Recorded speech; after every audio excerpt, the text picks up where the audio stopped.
Hit TV YouTube channels లో మీ వ్యాపార ప్రకటనలకు మరియు ప్రమోషనల్ ఇంటర్వ్యూస్ కోసం వెంటనే సంప్రదించండి. నమస్తే. ఎన్నో ఆధ్యాత్మిక కార్యక్రమాలు నిరంతరం మన ఛానల్లో కొనసాగుతూనే ఉంటాయి. మనందరికీ సుపరిచితులు, ఆప్తులు, నాకు తండ్రి సమానులు శివప్రసాద్ గురువు గారు మనతో పాటు స్టూడియోలో ఉన్నారు. ఆయన అడిగి కొన్ని ధర్మ సందేహాలు తెలుసుకునే ప్రయత్నం చేద్దాం. గురువు గారిని కలవాలి అనుకుంటే స్క్రీన్ మీద కనపడే నెంబర్కి కాల్ చేయొచ్చు. జ్యోతిష్యానికి, వాస్తుకు సంబంధించిన పూర్తి వివరాలు మీకు చెప్పడం జరుగుతుంది. గురువుగారు, మామూలుగా బల్లిని చూస్తే కొంతమందికి జుబుత్సగా అనిపిస్తుంది. అవి పోట్లాడుకుంటూ ఉన్నా కానీ కింద పడతాయోనన్న ఒక భయం ఉంటుంది, అవి ఎక్కడ పడతాయో అని. అసలు నిజంగా అలాంటి పోట్లాట అనేది మనం చూస్తే ఎలాంటి విషయాలు మన ఇంట్లో జరిగే, మన లైఫ్లో జరిగే అవకాశం ఉంటుందంటారు? బల్లులు ఇంట్లో ఉండటము అనేటువంటిది మొదట ప్రాధాన్యత. ఏమిటి, ఎలా? కొంతమందికి అవి ఉంటే ఎప్పుడెప్పుడు మీద పడతాయేమో, లేదా ఏం జరుగుతుందో అనేటువంటి ఆందోళన, ఇబ్బందికరము. మనస్సుకు కొంచెం మనసు ఉండదు, దాన్ని బయటికి పంపించేంత వరకు నిద్ర పట్టదు కొంతమందికి. వాటిని ఏదో పట్టుకుని ఏదో రకంగా బయటికి పంపించాలి అని చూస్తుంటారు సహజంగా. అయితే ఇక్కడ ఒక విషయం చెప్పాలి. ఇవన్నీ కూడా మనకు మొదట బల్లి శాస్త్రము అనేటువంటిది ఒకటి ఉంది, బల్లి శకునము అనేటువంటిది కూడా ఉంది, శకునాలు కూడా ఉంది. పూర్వము ఒక శుభకార్యము మీద బయలుదేరాలి అనేటువంటిది మనస్సులో ఆలోచన చేసుకొని బయలుదేరుతూ ఉన్నప్పుడు బల్లి ఒకసారి అరిస్తే ఏమవుతుంది, 2 సార్లు అరిస్తే ఏమవుతుంది అనేటువంటివి సూచనలు ఉన్నాయి. అట్లా శాస్త్రాలు చాలా ఉన్నాయి, అనేకం ఉన్నాయి మనకు.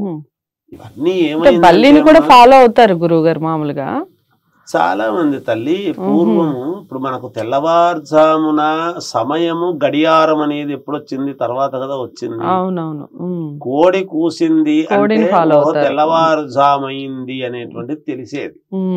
సరిగ్గా 3 గంటల సమయంలో కోడి కూత కూసేది, వేకువ జామున అని. అందువలన అలా గుర్తు పెట్టుకోవడం జరిగేది అప్పట్లో. ఈ శాస్త్రాలు చాలా ఉన్నాయి, చిలక శాస్త్రం ఉన్నది, బల్లి శాస్త్రము ఉన్నది, ఇవన్నీ ఇంకా ఉన్నాయి అనేక రకాలు. దీనికి తగింది ఇప్పుడు మనం మాట వచ్చింది కాబట్టి అనుకుంటున్నాం. అది బయటికి మనము వెళ్ళేటప్పుడు ఒక శుభకార్యము మీద వెళ్ళాలి అని ప్రతి వాళ్ళం అనుకుంటాం కదా. ఊర్లో ఉండేటువంటి పండితుణ్ణి, గురువుగారు నేను ఇట్లా వెళ్ళాలనుకుంటున్నాను, ఏమిటి మీరు సమయం చూసి చెప్పండి అంటే పంచాంగము చూసి చెప్పేటువంటి వాళ్ళు అప్పుడు, నువ్వు పలానా దిక్కుకు వెళితే నీకు మేలు జరుగుతుంది అంటే వారము, దగ్ధయోగము, ఇంకొకటి ఏ దిక్కున ఈ రోజు వెళితే మనకు పని జరుగుతుంది, ఏ దిక్కుకు వెళ్లకుండా ఉంటే మంచిది, ఇవన్నీ ఉన్నాయి పూర్వమంతా కూడా. అవి అడిగి వచ్చి బయలుదేరుతున్నప్పుడు ఒక శుభకార్యానికై వెళ్ళాలి అనేటువంటి భావనతో అనుకునేటువంటి సమయంలో రెడీ అయి పై పంచ లేకుండా వెళ్లే వాళ్ళు కాదు పూర్వం. బ్రాహ్మలనే కాదు, రైతులు ప్రతి వాళ్ళు కూడా పై పంచ అంటే మీది పంచ లేకుండా వెళ్ళరు, బయటికి అడుగు పెట్టేటువంటి తత్వం లేదు ఎవరికి కూడా.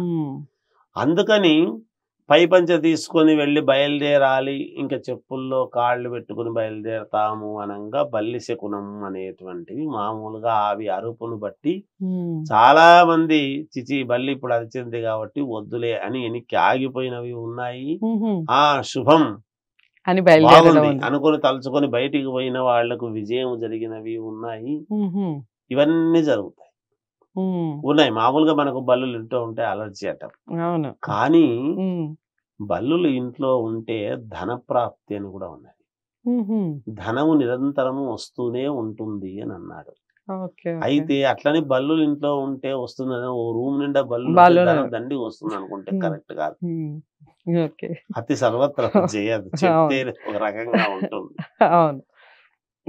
ఇక్కడ ఒకటి మనం గమనించాలి, వీటన్నిటినీ ఎలా వచ్చాయి అంటే నీళ్లలో ఉన్నటువంటి మొసలి నీళ్లలో నుంచి బయటికి రావడం మంచిది కాదు. అలాగే అడవుల్లో తిరిగేటువంటి ఉడుము ఊర్లోకి రావటం అనేటువంటిది మంచిది కాదు. అవును. ఊర్లో తిరిగేటువంటి తొండ ఇంట్లోకి రావటం మంచిది కాదు అని. ఇంట్లో ఉండేటువంటి బల్లి మీద పడటం మంచిది కాదు అని. వీటి యొక్క ఆకారాలు ఇంచుమించు ఒకటే, రూపం ఒకటే, ఆకారాలు వేరే కొంచెం ఒకటి పెద్దది దానికంటే కొంచెం చిన్నది. ఇప్పుడు పిల్లి పులి ఎలాగో ఇవి కూడా అలాగే అంతే ఉంటాయి. అలా జరిగేది. మీద పడటం మంచిది కాదు. సరే, మీద పడితే బల్లి శాస్త్రం ఎక్కడ పడితే ఏమిటి, ఏం జరుగుతుంది ఏమిటి అనేది కూడా ఉంది. అందువల్ల ఈ బలులు పోట్లాడుకుంటున్నాయి రెండు అని అంటే అవి ఏ విధంగా పోట్లాడుకుంటున్నాయి అనేది కూడా ఉంది.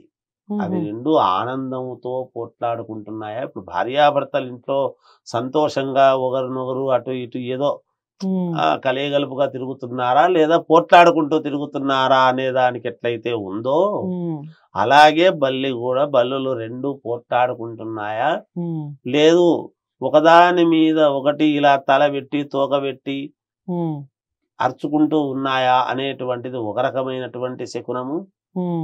ఇలా ఎంటాడుతూ ఒకటి పరిగెత్తుంటే ఇంకోటి పరిగెత్తుకుంటూ వచ్చి కిచకిచ అరుచుకుంటూ చేసుకుంటూ ఉంటే ఎటువంటి శకునాలు, ఇవన్నీ కూడా ఉన్నాయమ్మా. అందువలన కాకపోతే ఎక్కువగా ఉండడం మంచిది కాదు, కానీ ఉన్నంత వరకు ఏదో రెండో అట్లా ఉంటే మంచిదే, రెండో మూడో ఉంటే మంచిదే, డబ్బు ధనం వస్తుంది, కానీ ఎక్కువ ఉండరా అనేటువంటిది ఒకటి. అందువల్ల ఈ రెండు కిచకిచ విపరీతముగా పోట్లాడుకుంటున్నాయి అని అంటే ఇంట్లో సఖ్యత లేదు, ఇంట్లో మానసికమైనటువంటి ప్రశాంతత లేదు వీళ్లకు. ఈ భార్యాభర్తల మధ్య నిరంతరము పోట్లాటలు ఉంటున్నాయి అనేటువంటి దానికి ప్రామాణికం. ఇవి కిచకిచ నిరంతరము పోట్లాడుతున్నాయి. కొంచెం అటు ఇటు తిరుగుతాయంటే ఆనందం ఎక్కువ ఉంటుంది, ఇంట్లో ధనము బాగుంటుంది, రాబడి బాగా ఉంటుంది. ఇలా ఒక్కో దానికి ఒక్కొక్క రకమైనటువంటి ప్రామాణికం ఉంది తల్లి. బల్లులు ఇంట్లో ఉండడం వల్ల ఒక ఉపయోగం ఉన్నది కనుక ఎక్కువ ఉండడం మంచిది కాదు అని దాని అర్థం. రైట్, చాలా చక్కగా వివరించారు. అదండి, మామూలుగా బల్లులకి సంబంధించి వాటి సౌండ్స్ ఎలాంటి మనకి సిగ్నల్స్ ఇస్తాయి అనేది చాలా చక్కటి వివరణ ఇచ్చారు గురువు గారు. మీకు ఇంట్లో ఇలాంటి శబ్దాలు కానివ్వండి, ఇలా బల్లులు మీకు ఉంటే మీ ఇంట్లో జరిగినటువంటి ఎటువంటి మార్పులు జరిగినా వాటిని కామెంట్ బాక్స్లో తెలియచేయండి. లేదా మీరు ఇక నుంచి భయపడకుండా గురువుగారు చెప్పినటువంటి విషయాలు చక్కగా బోధపడిందని అనుకుంటున్నాను. ఎటువంటి భయాలు పెట్టుకోవాల్సిన అవసరం లేదు. వీడియోని లైక్ చేసి అందరికీ షేర్ చేసే ప్రయత్నం చేయండి. ఛానల్ని సబ్స్క్రైబ్ చేసుకోండి. ముఖ్యంగా జాతకాలకు సంబంధించి, జ్యోతిష్యానికి సంబంధించి మీకు ఏమైనా డౌట్స్ ఉంటే స్క్రీన్ మీద కనపడే నెంబర్కి కాల్ చేయండి. మరో అంశంతో మళ్ళీ కలుద్దాం. నమస్తే.